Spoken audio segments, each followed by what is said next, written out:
मुझे लगता है निश्चित तौर पे वसुंधरा राजे जो है वो बगावत नहीं करेगी, क्योंकि बीजेपी ने बहुत सोच समझ के जो तीनों ही राज्यों में अपने सीएम चेहरे को उतारा है। ऐसे में सवाल लगातार उठ रहे हैं कि वसुंधरा राजे बगावत कर। है। लेकिन अब देखा जाए बीजेपी हाईकमान की तरफ से वसुंधरा राजे को मनाने की कोशिश जारी है। आज जेपी नड्डा जी ने जिस तरीके से अपनी बात रखी, वह कहते हैं कि हमारी ये अनुभव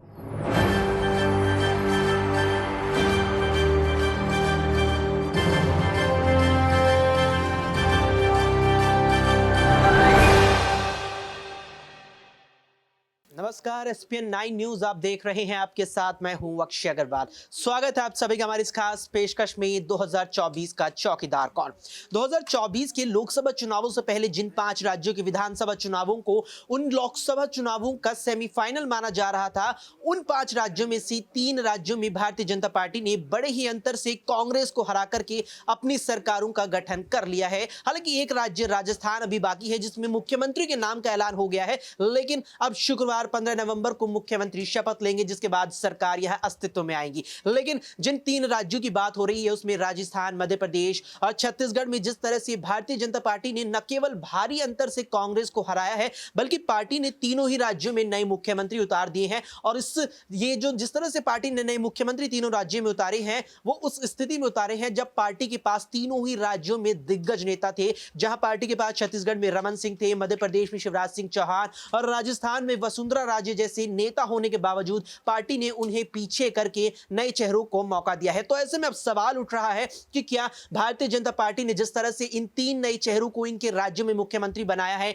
तो क्या पार्टी भविष्य की ओर देख रही है? क्योंकि जिस तरह से 20 साल पहले अगर हम चलें तो 2003 के इन्हीं राज्यों के विधानसभा चुनावों में यही जो दिग्गज आज बनकर के निकलकर सामने आ रहे हैं, कभी ये भी इन राज्यों में नया चेहरा बनकर सामने आए थे। तो ऐसे में अब तमाम तरह से सवाल है और मुख्य यहां पर मुद्दा यही रहेगा कि क्या बीजेपी यहां पर भविष्य को देखते हुए नए चेहरे लाई है और क्या बीजेपी का भविष्य ये चेहरे बन पाएंगे। और इन्हीं तमाम सवालों के जवाब न्यूज रूम में मौजूद अपने तमाम साथियों से हम लेंगे। सबसे पहले यहाँ पर हमारे साथी राकेश जी हैं। राकेश जी से सवाल रहेगा कि राकेश जी, जिस तरह से यहाँ पर तीनों ही राज्यों में भारतीय जनता पार्टी ने नए चेहरों को मुख्यमंत्री बनाया है, तो क्या इसका मतलब यही है कि पार्टी यहाँ पर भविष्य देख रही है कि आने वाले जो चुनाव होंगे और राज्य का भविष्य यही चेहरे बनेंगे अब?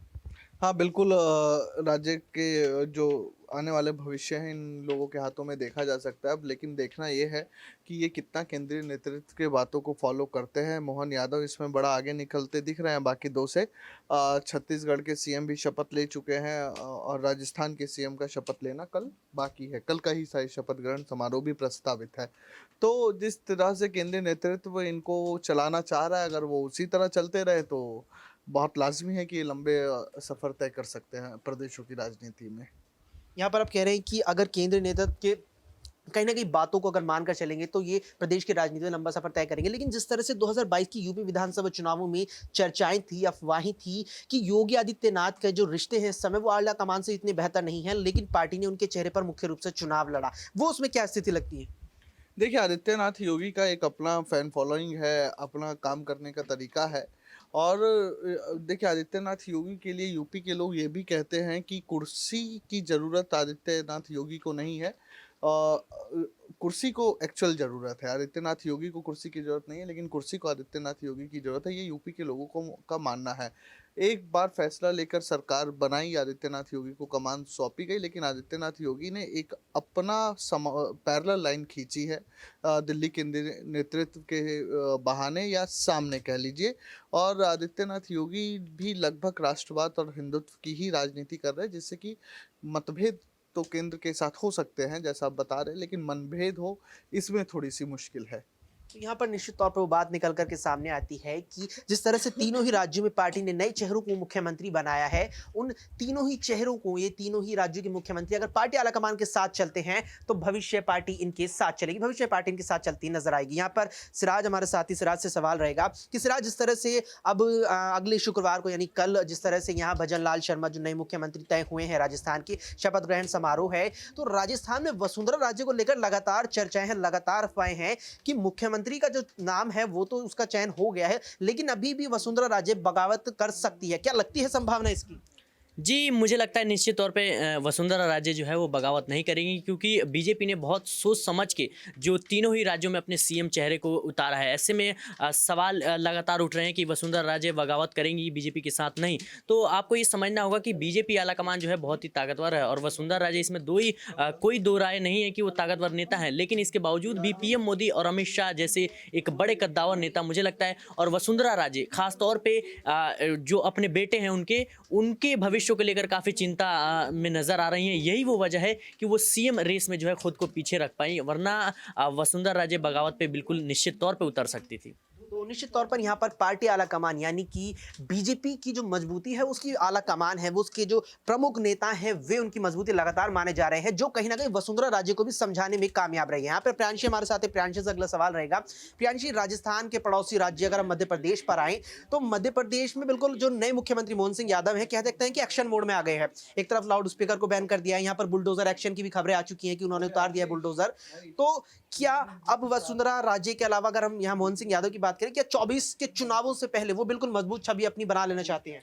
वाकई में देखिए, जिस तरीके से उन्होंने मुख्यमंत्री पद की शपथ लेने के बाद जिस तरीके से एक्शन लिया है, उसके बाद से साफ तौर पर यही जाहिर होता है कि कहीं ना कहीं वह एक मजबूत छवि यहाँ पर पेश कर रहे हैं। क्योंकि मोहन यादव जिन्हें देखा गया है कि शिवराज सिंह चौहान जी को हटाकर यहाँ से अब देखा जाए मुख्यमंत्री पद की कमान जिस तरीके से उन्हें सौंप दी गई, उसके बाद जाहिर है कि वह उन्हें किस तरीके से चुनौती देंगे। क्योंकि उनके लिए ये बड़ी चुनौती है, क्योंकि देखा गया है कि कांग्रेस की तरफ से कमलनाथ जो काफ़ी अनुभवी हैं और अचानक से यहाँ पर बीजेपी खेमे की तरफ से जो कुछ नए चेहरों को आगे कर देना, तो जाहिर है कि ना सिर्फ मोहन यादव बल्कि भजनलाल शर्मा जो राजस्थान के नए मुख्यमंत्री हैं, उनके लिए भी एक बड़ी चुनौती है। क्योंकि सत्ता में जिस तरीके से बीजेपी पहले भी राज्यों में रह चुकी है, छत्तीसगढ़ की बात कर ली जाए तो डॉक्टर रमन सिंह मुख्यमंत्री के पद पर रहे हैं, तो इन सभी दिग्गज नेताओं के जो अनुभव हैं उसे देखते हुए कहीं ना कहीं उनके सामने बड़ी चुनौती खड़ी हुई है। और 2024 जिस तरीके से नजदीक है और लोकसभा चुनाव होने जा रहे हैं, तो इससे पहले वाकई में उन्हें एक मजबूत और प्रबल दावेदारी जिस तरीके से वह पेश कर रहे थे, उसके बाद से अब यहाँ पर देखा जाए मुख्यमंत्री पद की शपथ लेने के बाद उन्हें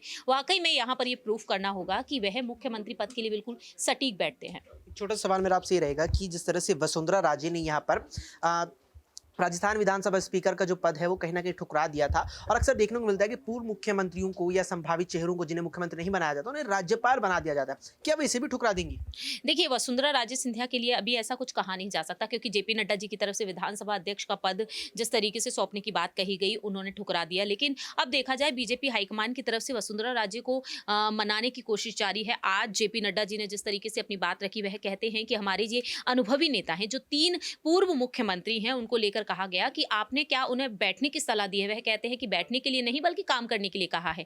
15 से 16 साल का जो उनका अनुभव है वो रंग लाएगा, तो उनके कद और उनके अनुभव के हिसाब से हम उन्हें अब यहाँ पर जिम्मेदारियां देंगे और जाहिर है कि वह काम करते हुए नजर आएंगे। तो अब देखा जाए जेपी नड्डा यहाँ पर साफ तौर पर कहते हुए नजर आए हैं और उन्हें पूरा पूरा भरोसा है कि कहीं ना कहीं ये दिग्गज नेता जो है अब इन्हें आगे बढ़ाना है, क्योंकि अब राज्य की सियासत से बाहर निकालकर दिल्ली की सियासत तक इन्हें पहुंचाना है। तो जाहिर है कि यहाँ पर वसुंधरा राजे को वह मनाने की पूरी कोशिश करेंगे।